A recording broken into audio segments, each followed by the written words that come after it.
about to have a visitor. Oh, interesting type. Most unusual, I'd say.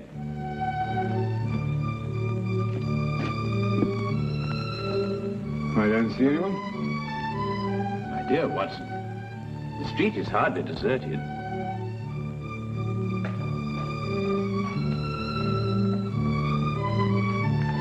No, I don't mean that. I see one or two people, of course, but nobody appears to be interested in this flat. Watson, for the past 5 minutes, that young man has been summoning up courage to call on us. He's vacillated between doubt and decision, fear and fortitude.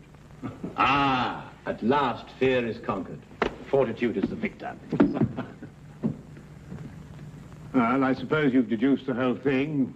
Who he is, what he wants, where he comes from. As a matter of fact, I haven't the slightest idea. But with so unusual a client, I fully expect a most unusual case. If he comes here. Wait. The first step.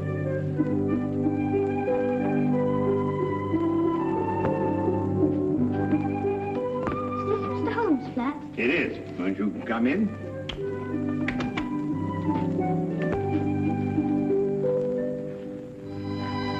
Hello. Are you Mr. Sherlock Holmes? Yes, and that is Dr. Watson. How'd you do? Anything the matter? No. It's just that... Yes? Well, I thought you'd be much stronger looking. Oh, well, I'm really quite strong, you know. I can tear dictionaries in half. Can you really? Yes, of course, and I'd show you if I had a dictionary handy. Well, what I've come to see you about will take brains. Well, I think Mr. Holmes has an ample supply of those. Now, wouldn't you like to sit down? Oh, thank you. No, there, my boy. Cup of tea? No, thank you, sir. I'd like to get right down to business. Oh, good. Well, my name is Andrew Fenwick. I'm 11 years old, and I live at number 17 Dudley Court, Upper Spimment Street. Splendid. Now, what appears to be your difficulty? Mr. Holmes, my father has disappeared. Disappeared? Yes, sir. His name is Herbert Fenwick. He's a bookkeeper at Rondale Industries. He's tall and wears glasses. Will you find him for me? I'll do my best, Andrew, but first you'd better tell me the whole story and anything else that may matter. Well, sir, Dad's always been the happiest and most wonderful person in the world. Each night he'd come home and joke and tell funny stories. And every Sunday we'd take bicycle trips or fly our kites or something like that. You might see he was a pal of mine instead of just a father. I understand. Go on. Well, sir, starting a few months ago, Dad began to act in a very peculiar manner. You mean he stopped being your pal? It was more than that, Mr. Holmes. Dad began to leave the house for days at a time. He wouldn't tell Mum and me where he was going or when he'd come back. Just acted mysterious and was as jumpy as a cat. When was the last time you saw your father? Over 3 weeks ago. That's why I'm so worried. Usually he'd be gone for a day or two.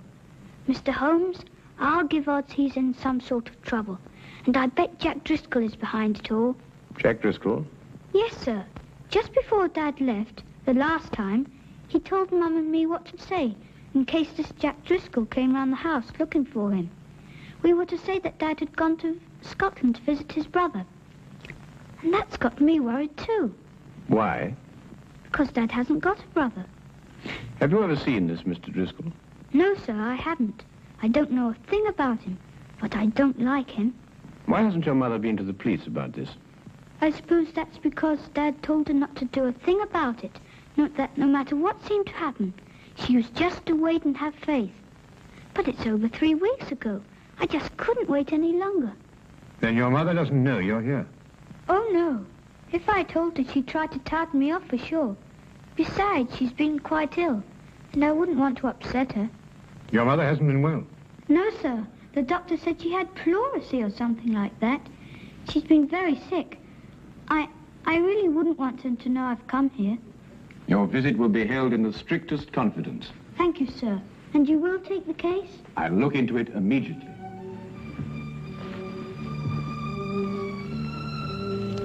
I hope this will be enough to retain your services. Oh, well, no, that won't be necessary, Andrew.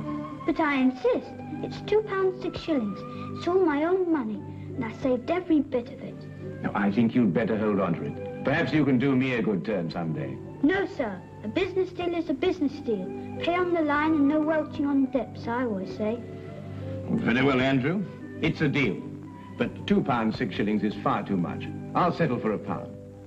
Really? £1 enough? Quite enough, Andrew. Thank you. Thank you, sir.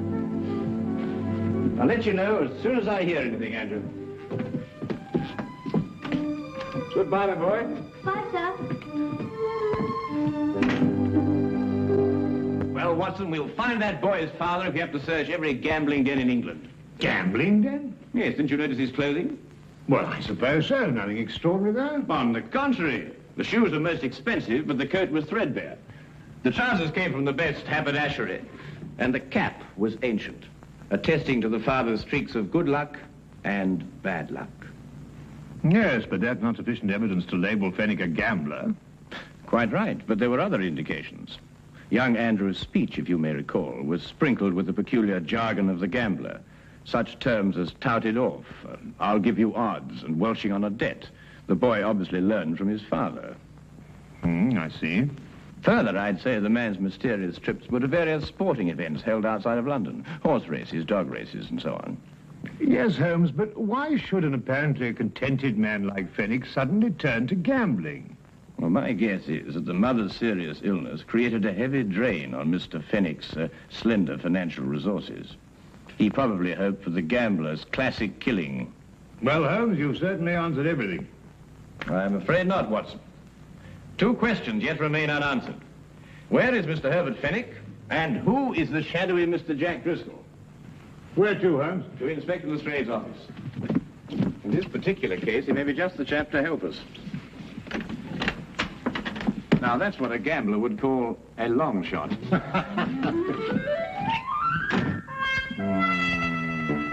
Driscoll. Jack Driscoll. Oh, yes, I remember him. He was in the coal business. Oh, no, Lestrade. I don't believe the Driscoll you're referring to has any bearing on this case. Stockbroker? No, I don't think so. Parliament? No. Railways? No. Musician? What? If you'll excuse me, sir. Now, what is it? What is it, Wilkins? Jack Driscoll, sir.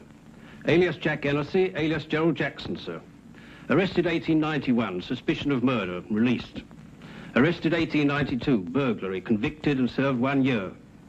Arrested 1894, suspicion of forgery, released. At present believed involved in illegal bookmaking practice. Whereabouts unknown, sir. Now, that unsavory brew sounds much more like our cup of tea.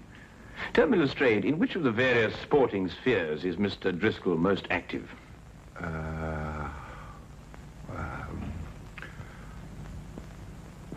Rumour has it that Mr. Driscoll is concentrating his efforts on prize fight matches, sir. Well, thank you very much for your assistance, Inspector. And you too, Wilkins.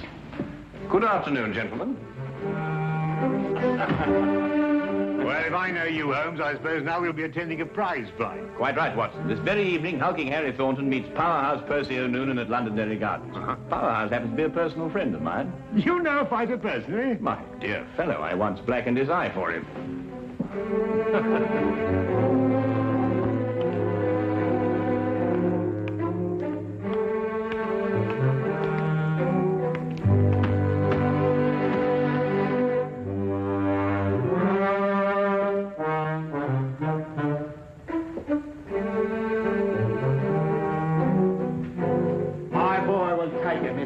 Because he thinks.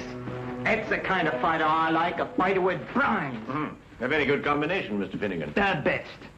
Sometimes you makes a mistake. You sees a fighter what it's hard, and you think maybe you got a champion. But if he don't think, nothing. You understand? Oh, yes, perfectly. Tell me, Mr. Finnegan, have you got... Excuse me. It's time Percy got started now. You can take him up now.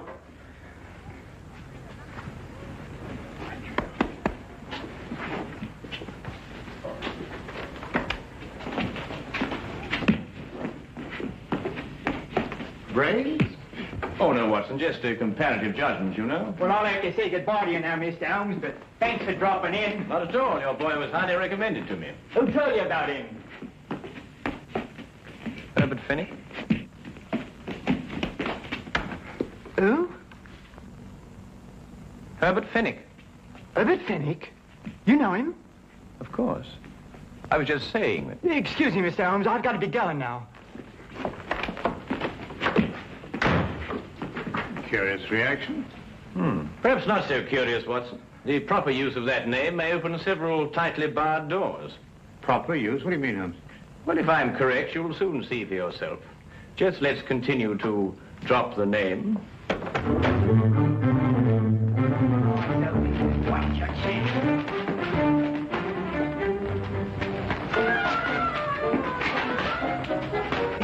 That's it now.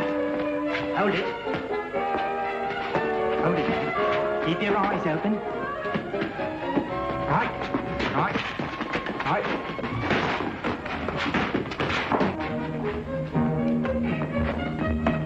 Watch it now, Percy. Watch it.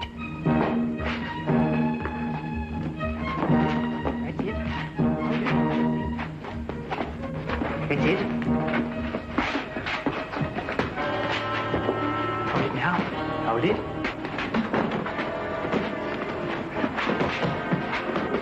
That's so high. Keep your eyes open. Keep your eyes open. Now! I tell you to keep your eyes open. Get up!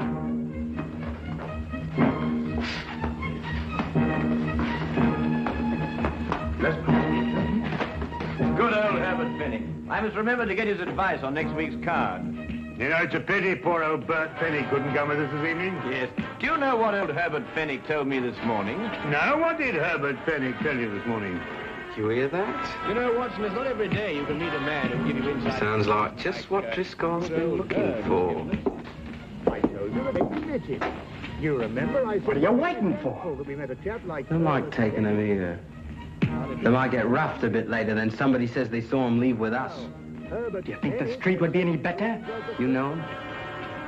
Mr. Holmes, the big one is. He knew Percy. Didn't catch the other bloke's name, but he looks like a fighter I used to know. Got the sack for using unfair tactics. I figured he was a bad one. Got a nasty look about him.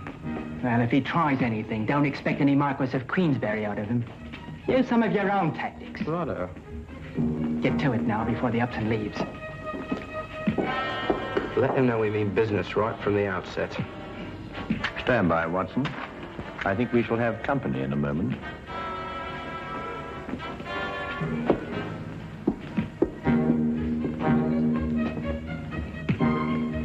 I beg your pardon?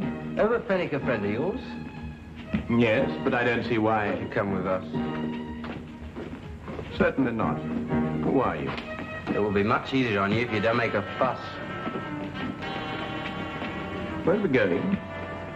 To see a gentleman who would like to talk to you about Mr. Fenwick.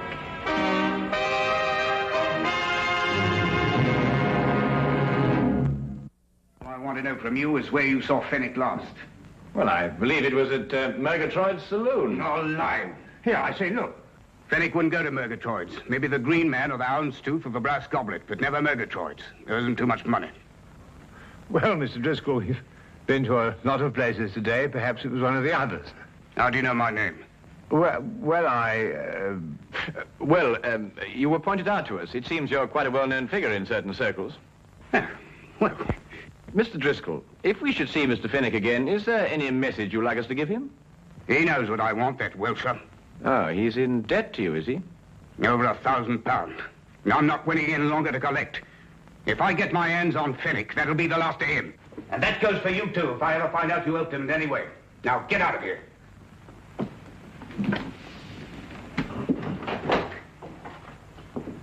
Good evening, gentlemen.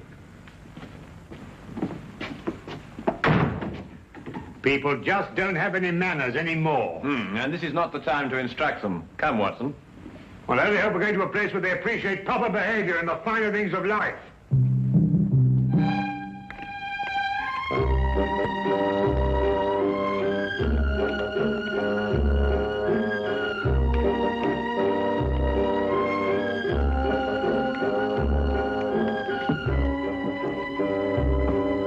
Oh, sorry, Governor. Not at all, sir.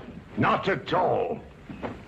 Oh, really, Holmes, we've been to the Coach and Horses, the Green Man, the King's Head. We've interviewed dozens of disreputable characters. Must we go through all this process again? I'm afraid so, Watson.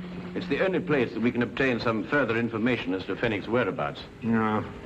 Oh, barman. Yes, sir? 2 pints of mild and bitter, please. Oh, and some information. Mild and bitter's cheap, sir. But not the information, eh? Oh, no, sir.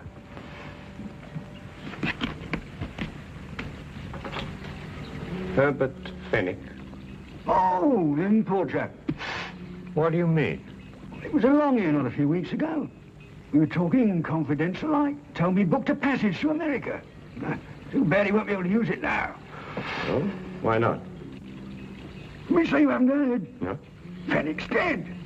Suicide a few hours ago. But how? Where? He rented a room not far from here. And he went down to the Thames and threw himself in. Left a note saying he was in trouble, couldn't go on. Let's see. Have they found his body? Oh, no, not yet. Only his hat floating in the water. Poor chap, wasn't a bad sort of a chap, you know, but gambler. Had a run of bad luck. Come, Watson, we must hurry, or Fenwick's luck may turn from bad to worse. Bad to worse, he's dead.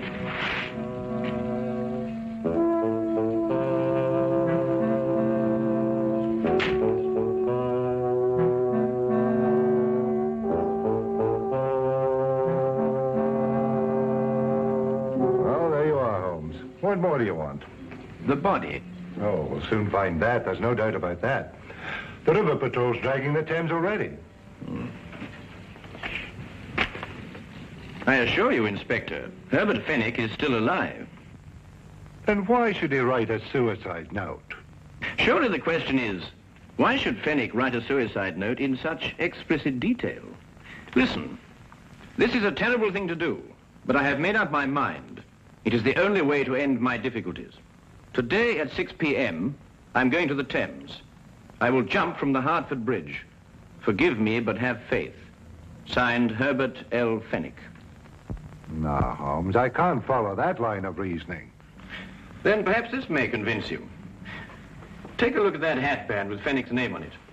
You'll notice that it's absolutely brand new, whereas the hat, of course, is unmistakably old. You mean that, Holmes, that Fenwick here had his name put into his band in the last 2 or 3 days? Exactly. Merely a ruse to make people believe that he committed suicide.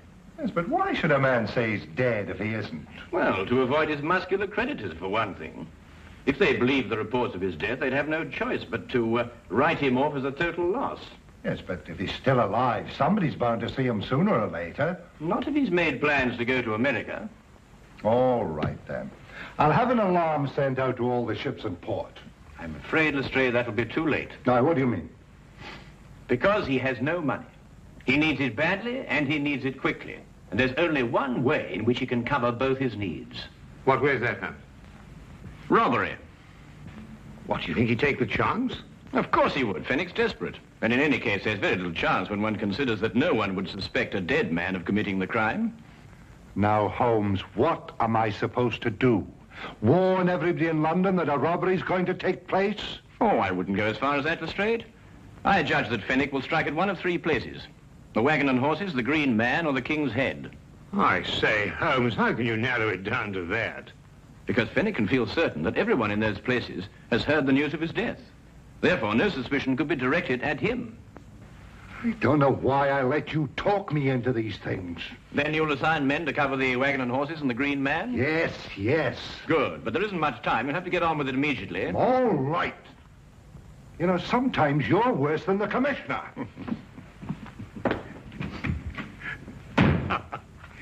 Tell me, Holmes, what about the King's Head? Ah, that will be our little project, Watson. But first, I want you to carry out a mission of the utmost importance. Now, listen to me closely.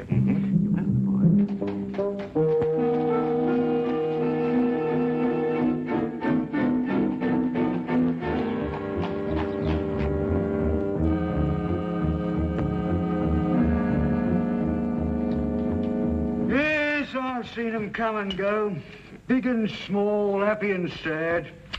And I attends to my business and keeps my hands clean. Ah, well, that's a splendid philosophy. Yeah? It's getting near closing time. Oh, yes, so it is.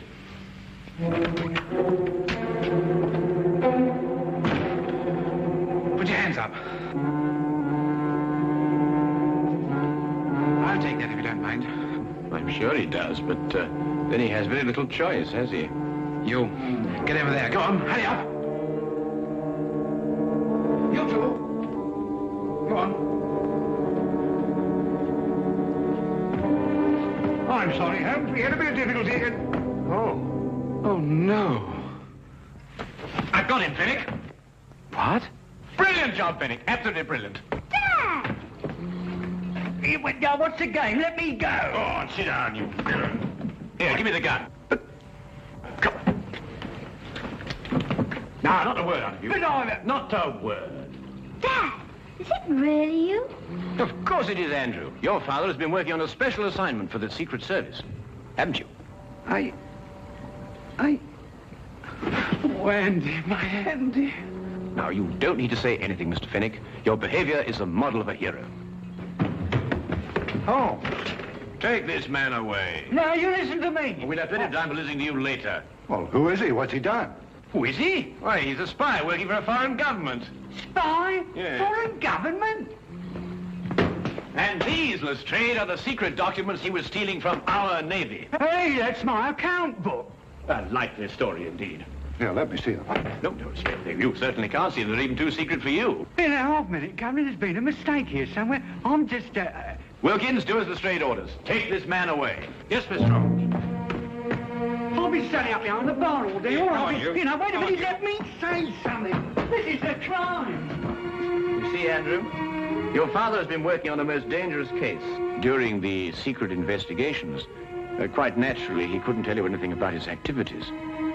However, I think that he can now remove his disguise. Yes, yes, of course. Gosh, Dad, Mum and me were so worried. Your father is really to be congratulated, Andrew. You see, the Foreign Office chose him specially for this very important task because no one in the underworld would have suspected him of being connected with the law. Mr. Holmes, I don't quite know how to thank you. Well, Fenwick, now the job is done. Of course, you'll have to return to your old job and take up the strings of your old life again. But if I know you, you'll work hard, meet all your obligations, and carry on like the splendid citizen you are. That's just what I'm going to do. I'll never leave my family again. Then good night, Mr. Fenwick. And good luck. Come on, Andy. Let's go home. Oh, Andrew, I've just remembered something. Here's your pound bag. Golly. Come on, sir. Stray, I've just had a sudden thought. I think perhaps you'd better release that bartender. He must be getting rather upset by now. Holmes, either you've gone insane or I have. No more insane than usual. After all, everyone is entitled to make a mistake. Scotland Yard does sometimes, you know. I'm at least entitled to one. Good night, Inspector.